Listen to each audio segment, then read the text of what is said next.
Assalamualaikum warahmatullahi wabarakatuh. Masih bersama Arif Family 59, media informasi dan edukasi. Informasi kali ini adalah tenaga honorer tak mungkin diangkat seluruhnya. Menpan RB beri 3 solusi dan beberapa hal harus diperhatikan. Permasalahan tenaga honorer hingga kini masih belum menemukan titik temu. Namun, pemerintah akan tetap pada komitmen, yaitu tidak ada PHK massal, tidak ada pengurangan pendapatan bagi tenaga honorer, dan tidak membebani keuangan negara. Namun hingga kini, nasib tenaga honorer masih belum pasti, karena PP turunan UU ASN yang sudah disahkan belum rampung. DPR mendorong agar pemerintah mengebut pembuatan PP tersebut, agar tenaga honorer cepat mendapatkan payung hukum dan kepastian status kepegawaian. DPR dan tenaga honorer juga berharap agar pegawai non-ASN ini bisa diangkat seluruhnya menjadi PPPK, baik itu PPPK paruh waktu maupun penuh waktu. Namun, sepertinya harapan tersebut akan sulit tercapai karena akan membebani keuangan negara.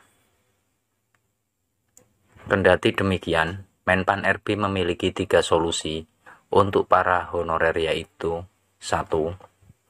PPK atau pejabat pembina kepegawaian tetap menghitung dan mengalokasikan anggaran untuk pembiayaan tenaga non-ASN.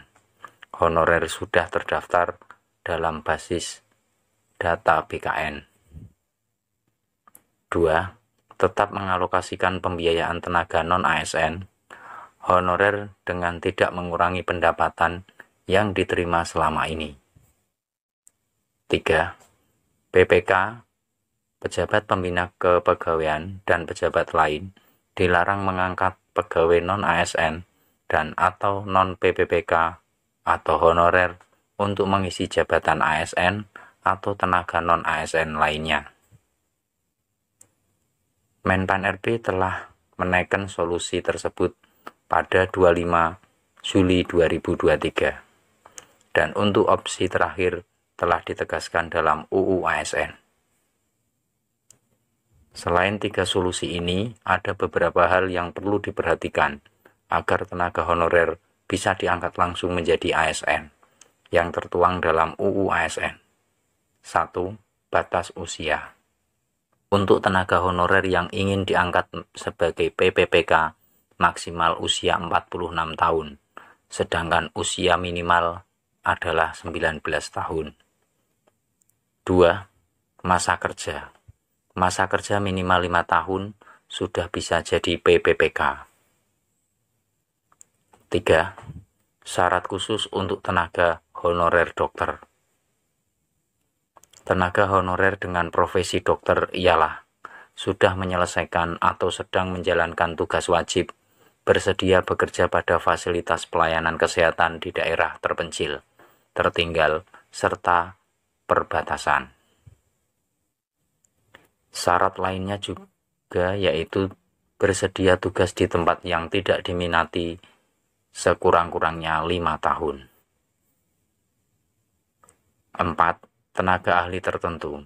Syaratnya yaitu usia maksimal 46 tahun serta sudah mengabdi kepada negara minimal 1 tahun. Walaupun tenaga ahli tertentu formasinya tidak tersedia dalam seleksi CPNS, namun akan tetap diangkat jika dibutuhkan negara. 5. Pengangkatan dan prioritas. Pada proses pengangkatan tenaga honorer ini akan melewati seleksi administrasi.